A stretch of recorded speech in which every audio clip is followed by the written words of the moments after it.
They shared a bed, but not their hearts.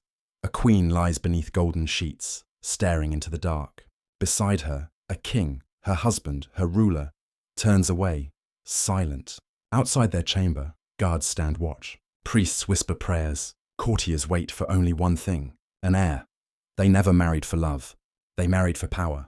Yet within those loveless marriages, kings and queens produced dozens of children. How? How could a cold political alliance create such a flood of royal heirs? What happened in those shadowed rooms where love was forbidden but duty was law? Tonight, we open the doors of the royal bedchamber, and we uncover the hidden truth behind how loveless marriages filled Europe's thrones.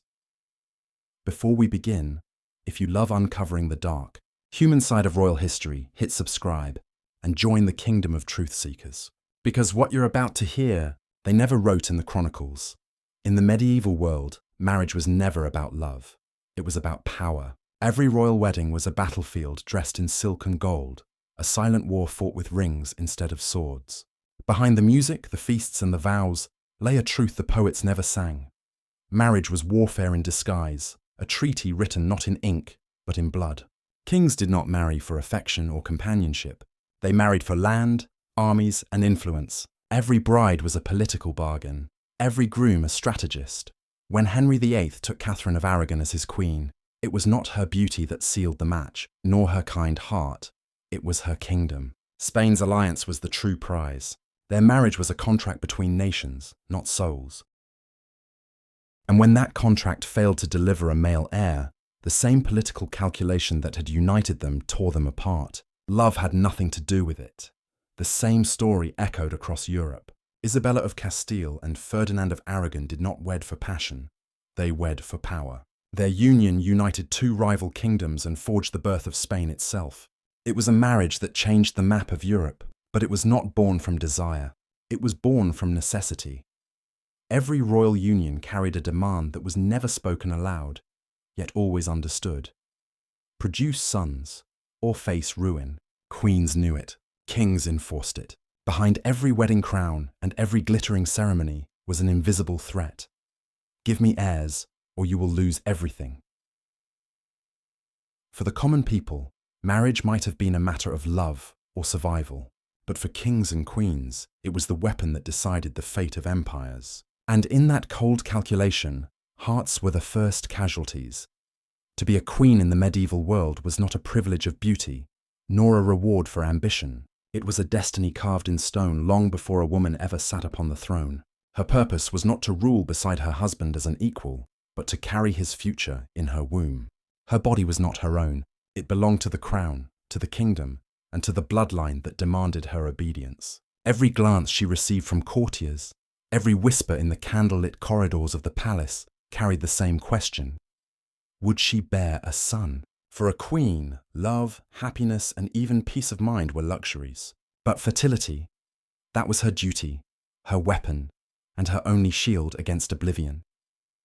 Her value was not measured by her mind or her virtue, not by their sorrow alone, wrapped in the cruel rhythm of hope and loss. A few gave birth again and again, enduring pain, blood, and fear for a crown that showed no gratitude. Each pregnancy was a gamble. Childbirth, even for royalty, was a dangerous battle fought between life and death. The physicians prayed as much as they practiced, for no herb or remedy could guarantee survival. A queen might enter her chamber smiling and never emerge alive. Yet she had no choice but to try again and again, because a childless queen was a failed queen. To produce heirs was not a matter of love or family, it was a matter of survival. The church only reinforced this cruel truth. Marriage, the priest said, was a sacred bond ordained for one purpose, to be fruitful and multiply. To love one's husband was good, but not essential. To bear him children was divine duty. The queen's body was a holy vessel, a gift to the kingdom, and her womb was the field upon which the dynasty's future would be sown. And so the church blessed her suffering, sanctified her silence, and turned her pain into piety. Love, they said, was for the poets, for the shepherd and the maiden in the fields, not for those who wore crowns. A queen's heart did not belong to her husband, nor to herself. It belonged to her people, and if she suffered, it was a sacrifice for the stability of the realm. But behind the golden tapestries and jeweled crowns, behind the smiling portraits and the grand processions, There was another truth, one no chronicle ever recorded. Queens suffered quietly, their agony buried beneath layers of silk and ceremony. Every cradle that stood empty was a wound no one dared speak of. Every stillborn child was mourned in silence, hidden from the public eye, so the illusion of the royal bed was never a place of love or warmth. It was a stage for duty, politics, and survival.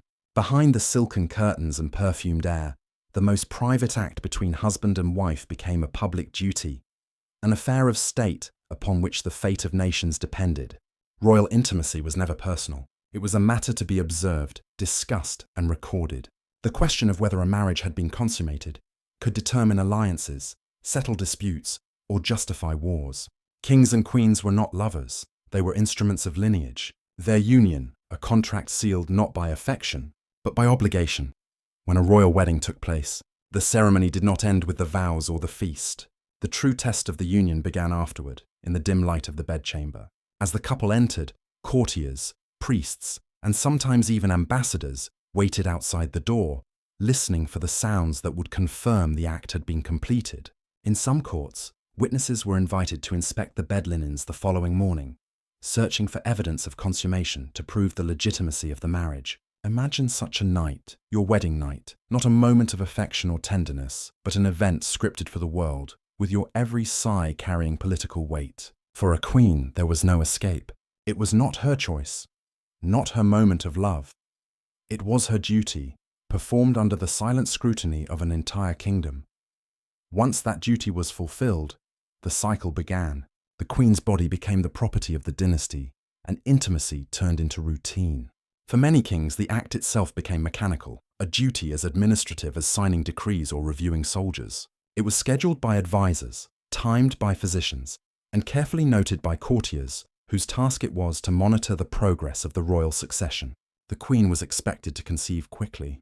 Her fertility was a matter of policy. If her body failed to produce an heir, her value began to fade like the colours of an aging portrait. She was still queen, but now under quiet suspicion, a figure to be pitied, blamed, or replaced.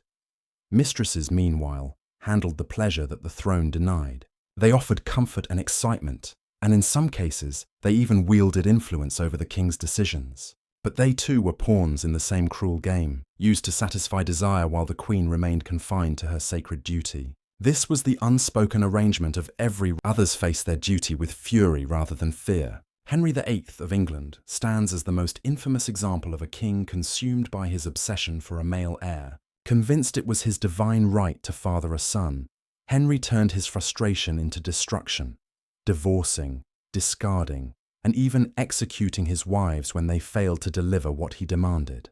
Each queen entered his bed, knowing her survival depended on her womb. Love could not protect her, only a healthy son could. Behind every royal smile at a christening lay exhaustion, fear, and the crushing weight of expectation. For the queen, every pregnancy was both a triumph and a trial.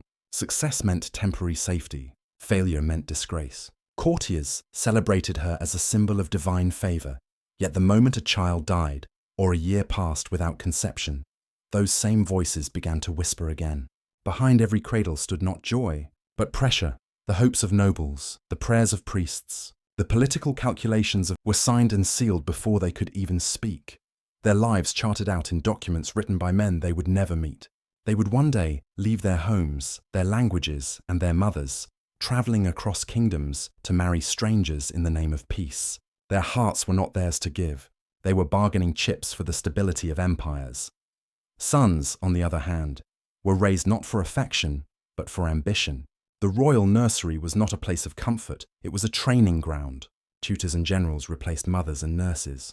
From the moment a boy could walk, he was taught that one day he would command, conquer, and continue the bloodline. He was a future king, but also a tool of policy, moulded to serve the dynasty's endless pursuit of power. Love was rarely shown to royal children. Warmth was considered weakness. They learned early that their birthright was not freedom, but responsibility. The more children a royal couple had, the greater their reach. Each birth was a celebration not of family joy, but of political triumph. A large royal family meant more chances to weave a web of alliances across Europe.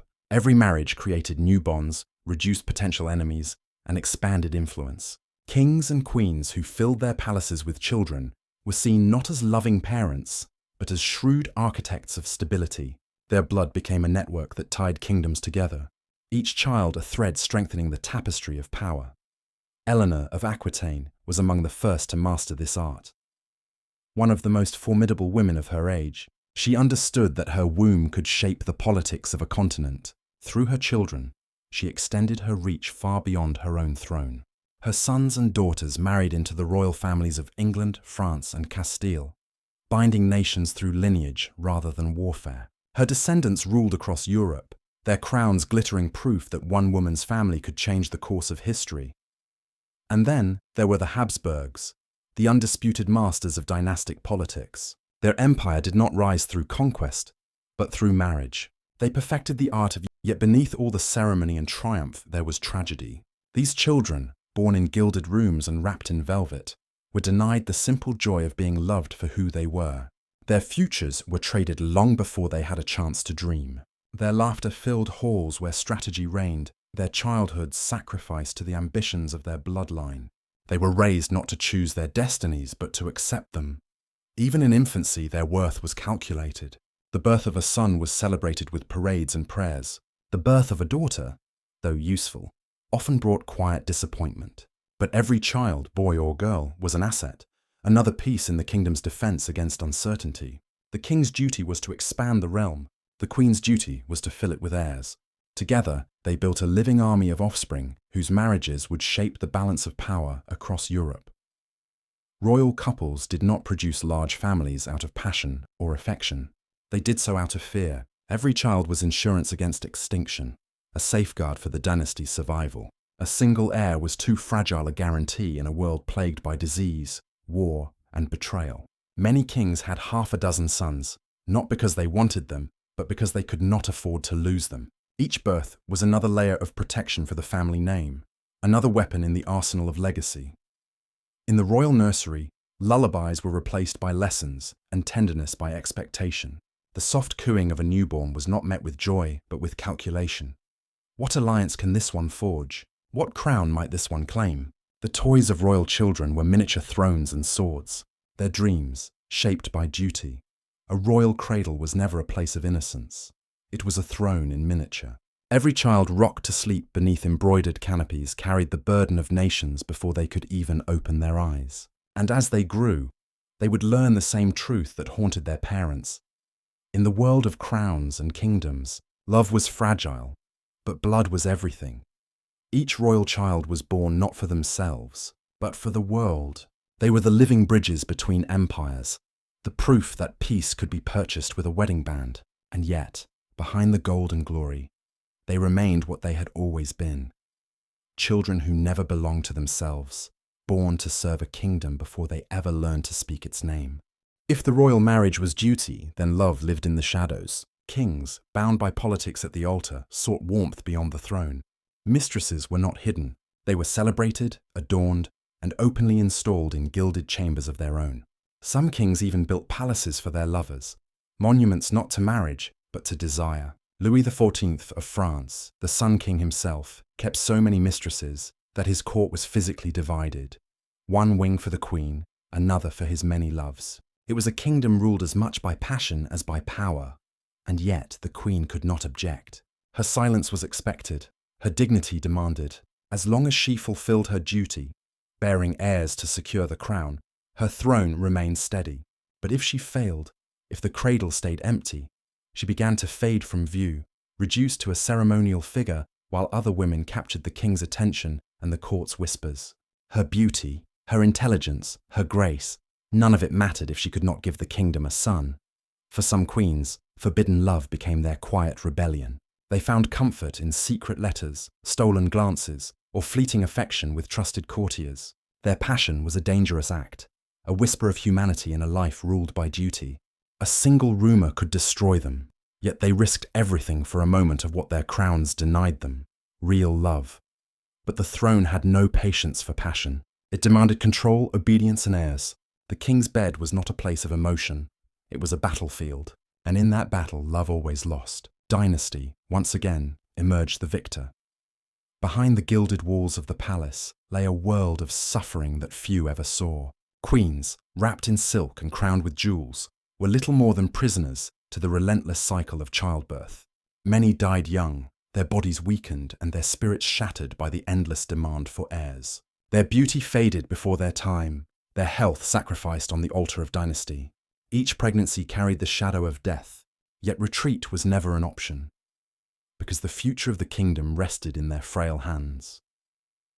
Catherine of Aragon endured 6 failed pregnancies before a single daughter, Mary Tudor, survived. Each loss carved away a piece of her strength, yet she smiled before the people, pretending that God's will still favoured her. Anne Boleyn, who once promised England a son, met a far crueler fate. When she bore only a daughter, she was condemned and executed. Her blood spilled because her womb had not delivered a prince. Such was the cruelty of royal expectation. Devotion meant nothing without a male heir. Even when the children did live, a queen's suffering did not end. Her newborns were swiftly taken from her arms, raised by nurses, tutors, and courtiers who shaped them into political tools. Mothers watched from a distance as their sons and daughters became pieces in royal alliances, married off to strangers they would never know or love. The bond between mother and child was a privilege denied to royalty. In the royal court, love was not a gift, it was a danger. Affection could cloud judgment, compassion could weaken resolve. The throne demanded strength, not sentiment. And for every crown placed upon a baby's head, for every heir born to secure a dynasty, a queen paid the price in the most brutal way imaginable. With her body, her peace and her heart, but sometimes, against every rule written by kings and priests, love dared to rebel. In 1936, Edward VIII shattered centuries of royal tradition when he abandoned the British throne for Wallis Simpson, the woman he loved. His choice stunned the world. One man's heart had defied an empire, proving that even the mightiest crown could not command love. Yet long before Edward's scandal, rulers across history had faced the same impossible choice: love or legacy. Eleanor of Aquitaine, one of the most powerful women of the Middle Ages, defied her husband, King Henry II, and joined her sons in rebellion, all for pride, for freedom, and perhaps for a kind of love the throne could never give her. She risked everything: her crown, her safety, her name, because she refused to live as a silent ornament beside a man who betrayed her heart. For others, love came as a curse rather than a gift. It brought ruin, suspicion, and scandal. In a world where marriages were treaties and heirs were weapons, love was chaos. It upset the careful order that kept kingdoms alive. A king's affair could start a war. A queen's secret passion could end her life. Love, when it appeared in royal bloodlines, was never seen as purity. It was seen as danger. The throne had no room for emotion, no patience for longing, because in the world of crowns and kingdoms, love could destroy dynasties faster than any sword. And so, most chose duty over desire. They had children not because they loved each other, but because the world demanded it. Their hearts belonged not to each other, but to history itself. They lived in vast palaces, surrounded by gold, guarded by armies, and worshipped by their people. Yet they were not free. They were prisoners of their own blood, bound to an unbreakable chain of duty that stretched from the past to the future. Every breath they took, every smile they gave, every step they made was scripted by the weight of lineage. Their hearts were not theirs to give. They belonged to the crown. Their bodies served the dynasty. Their children became offerings to history, pawns in a never-ending game of survival and succession.